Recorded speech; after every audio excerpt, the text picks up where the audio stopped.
Sejam todos bem-vindos a mais uma apresentação, a mais uma atualização profética no nosso canal. Aqui nós iremos acompanhar a realidade do nosso mundo, aquilo que está acontecendo, se desenrolando diante dos nossos olhos.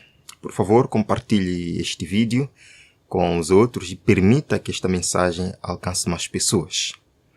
Bem, de fato é isso. Nós iremos ver aqui, iremos tratar hoje sobre as grandes propostas que a União Europeia faz neste contexto da crise de óleo mundial e também os avanços dominicais na nação sul-americana, o Brasil. Isto é muito sério.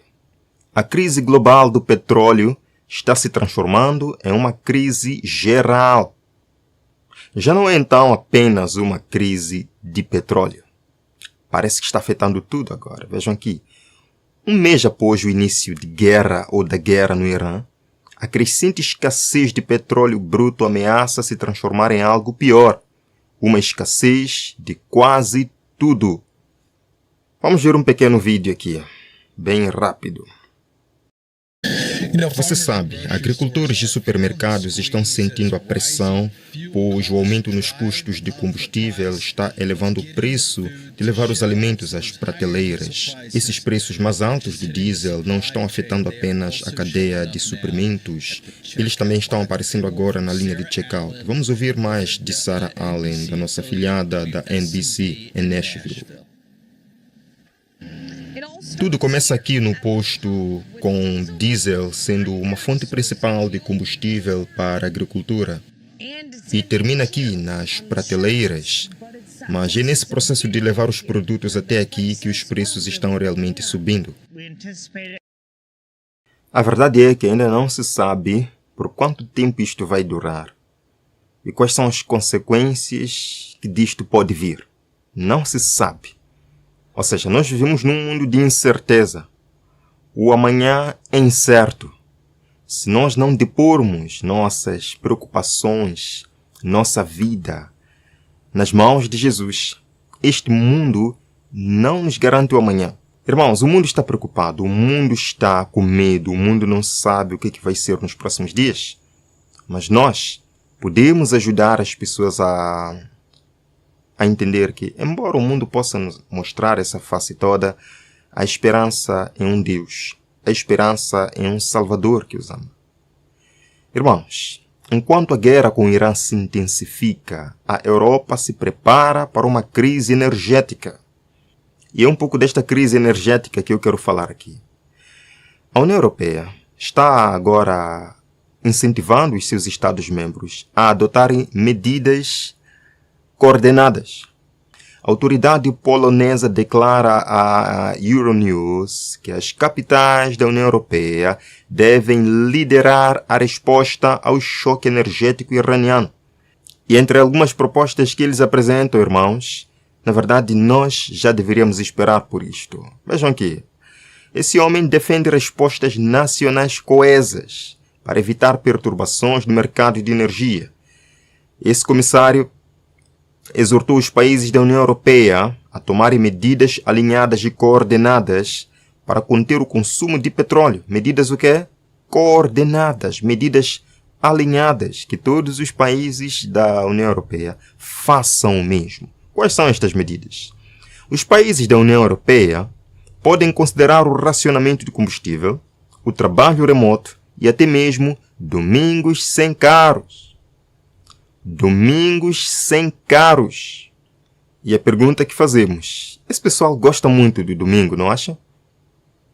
Este pessoal gosta muito do domingo? Será que os domingos sem carros vão voltar? 2/3 apoiam a ideia. 2/3 da população europeia apoia a ideia. Meus irmãos, eu lembro que na crise, quando começou a guerra entre Rússia e Ucrânia, houve uma crise semelhante. Falaram a mesma coisa. A Agência Internacional de Energia saiu para dizer: vamos adotar 10 regras, 10 mandamentos para assim preservar a energia mundial. Estava lá como terceiro mandamento: domingos sem carros. Vejam aqui, os países da União Europeia podem considerar o racionamento de combustível até mesmo domingos sem carros. França junta-se à Espanha Reino Unido, Alemanha, Itália, Dinamarca, Holanda e mais nações na Europa. Para quê?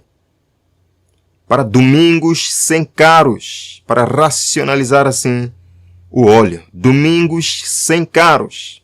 É possível diferentes enfermidades, diferentes doenças terem o mesmo remédio? Você vai a um hospital sentindo uma dor e o médico analisa você e diz que para essa situação o remédio é este. Chega outra pessoa com outra enfermidade. O médico dá o mesmo remédio. Outra pessoa com outra enfermidade, o mesmo remédio. Você ficaria desconfiado, não acha? Como é que diferentes enfermidades vão ter o mesmo remédio? Mas parece que quando se trata de preservar o domingo como um dia maravilhoso, um dia sem movimento, um dia tranquilo, quando se trata de elevar o dia especial de Roma, todas as doenças desaguam no domingo. Desaguam no domingo. Irmãos, vamos falar sobre o Brasil. Irmãos, não há dúvida, o Brasil está na rota dominical. Vimos que o Espírito Santo, o primeiro estado que conseguiu introduzir o fechamento de supermercados aos domingos, isto já está em vigor. Agora, outros estados brasileiros já começaram a debater esta questão, unindo-se aos esforços mundiais, unindo-se aos esforços papais, aos esforços dos Estados Unidos da América, da Heritage Foundation, de Jonathan Berry, da European Sunday Alliance. Vejam aqui, fechamento de supermercados aos domingos ganha força no Brasil e deve mudar a rotina de milhões. E é claro que isto não é lei dominical ainda, mas são processos, meus irmãos. Quem que está movendo estas coisas todas? São os sindicatos brasileiros. Quem que está movendo a European Sunday Alliance? Os sindicatos europeus. Quem que está movendo o projeto 2025 no que tange à agenda trabalhista do descanso dominical na América? São os sindicatos americanos. São eles.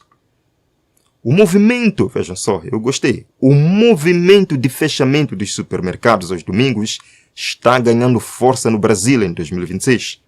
Após a adoção da medida no Espírito Santo, Goiás caminha para uma definição semelhante, ampliando o alcance de uma discussão que pode se espalhar rapidamente pelo país. Outro estado que já estuda o fechamento aos domingos é a Bahia, com proposta inicialmente para Salvador.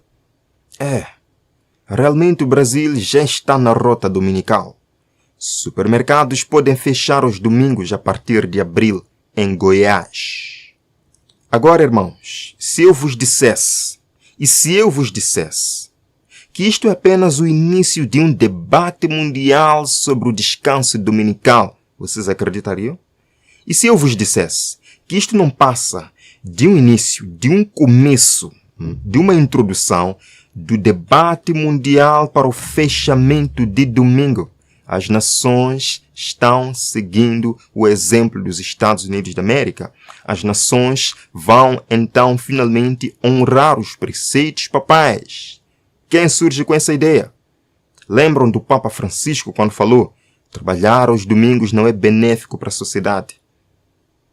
Papa defende o fim do trabalho, o fim do comércio aos domingos. E todos estes agentes sociais estão obedecendo a um poder. O poder que instituiu o domingo como um dia de repouso, como um dia de descanso.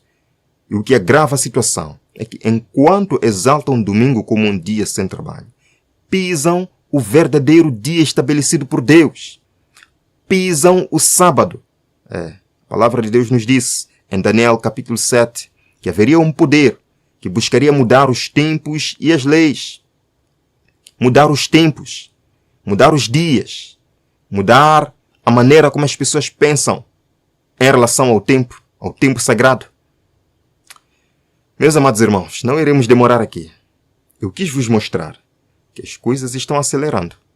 Esses países, se eles não dizem alguma coisa, não significa que não estão tratando lá em segredo.